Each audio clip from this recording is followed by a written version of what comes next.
আমরা যেমন প্রতি বছর ইয়ার ফাইনাল দেই, আমরা আমাদের ক্লাস করি, সেভাবে চাকসু হবে, প্রতিনিধিরা আসবে এবং প্রতিনিধিরা চলে যাবে। আমরা মনে করি না যে বিশ্ববিদ্যালয়ে বছর পর বছর পরে থেকে বৈচিত্র্যের ঐক্য একমাত্র একটা প্যানেল, যে তার কোনো সদস্যের বাদ এখন পর্যন্ত কোনো মুখকে এক্সপোজিং এর আওতায় আনা যায় না। আর আমি যদি আমাদের চাকসু সার্বভৌম শিক্ষার্থী ঐক্যের ব্যাপারে আসি, চট্টগ্রাম বিশ্ববিদ্যালয়ের আবাসিক হলগুলো সব সময়ই কোনো না কোনো ছাত্র সংগঠন দখলে নিয়েছিল। ন্যায্যতার ভিত্তিতে কখনোই এই সিটগুলো বন্টন হয় না, ইভেন এখনো না। আসন্ন চাকসু নির্বাচনের গিরিয়ে চট্টগ্রাম বিশ্ববিদ্যালয়ের মুক্ত মঞ্চ চিটাং ইউনিভার্সিটি ডিবেটিং সোসাইটির আয়োজনে বৃহস্পতিবার অক্টোবর 9 তারিখ অনুষ্ঠিত চাকসু সংলাপ। স্বাগত জানাচ্ছি আজকে অনুষ্ঠানে, আপনারা আজকে উপস্থিত হয়েছেন। সংলাপত অংশগ্রহণ করছি চাকসু নির্বাচনের প্রতিদ্বন্দ্বী বিভিন্ন প্যানেলের প্রার্থী অকল। এই সময় তারা বিশ্ববিদ্যালয়ের বিভিন্ন সমস্যা ও সম্ভাবনা লইয়ে খোলামেলা আলোচনা করছি।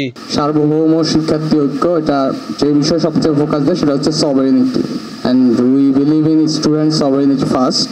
আপনারা দেখছেন যে এই চাকসু কেন্দ্রিক অনেকগুলো এক্সপোজিং এর ঘটনা ঘটছে, বা চাকসুতে আসছে, বা চাকসুর মুখ হইতে চাইছে, বা চাকসুকে ব্যবহার করে যারা নেতা হয়ে উঠতে চাইছে, তাদের যে বিগত দিনের কর্মকাণ্ড তার ভিত্তিতে তারা এক্সপোজিং এর শিকার হয়েছে। এই সময় একজন প্রার্থী হয়ে চট্টগ্রাম বিশ্ববিদ্যালয়ের সিট বন্টনে স্বচ্ছতা নিশ্চিত গরম ফরিব এবং আবাসিক হল বেকন দখলমুক্ত গরম ফরিব, এবং সেটা ওয়েবসাইটে প্রকাশ করা হবে। আমরা আমাদের ইশতেহারে সর্বপ্রথম এই ব্যাপারটাকে প্রাধান্য দিব।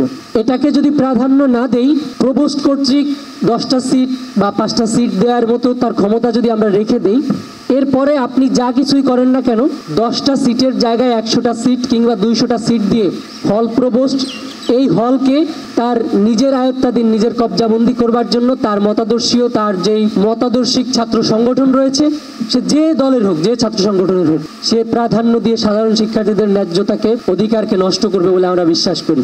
একই সঙ্গে তারা বিশ্ববিদ্যালয়ের সার্বিক আধুনিকায়ন, শিক্ষার্থী অকলে পর্যাপ্ত সুযোগ সুবিধা বৃদ্ধি এবং শাটল ট্রেন সার্ভিস সার্বক্ষণিক চালু রাখিবে দাবি জানাই।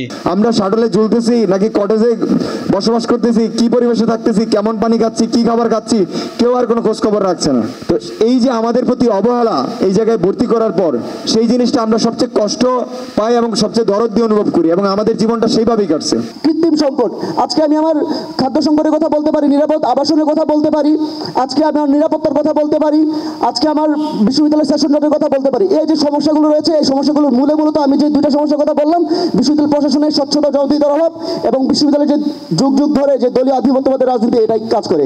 সুতরাং আমাদের ইশতেহারের প্রথমে প্রায়োরিটি থাকবে এটা, যে আমরা সিস্টেমেটিক চেঞ্জ আনতে চাই, বিশ্ববিদ্যালয়ের ইন্টারনাল অ্যাডমিনিস্ট্রেশন চেঞ্জটা আনতে চাই। সংলাপ চলাকালে প্রার্থী অকল শিক্ষার্থী অকলের নানা প্রশ্নের উত্তর দিয়ে এবং তার পরিকল্পনা ও ভিশন তুলে ধরছি। আজকে আপনারা সবাই জানেন যে বিশ্ববিদ্যালয় পরিচালিত হয় 1973 অ্যাক্টের মাধ্যমে। এই 1973 অ্যাক্ট দিয়ে আমাদের শিক্ষার্থীদের অধিকারকে, আমাদেরকে একেবারে পঙ্গুত্ব করে রাখা হয়েছে। Mohammad Nizamuddin Tipu, C+ TV, Chittagong.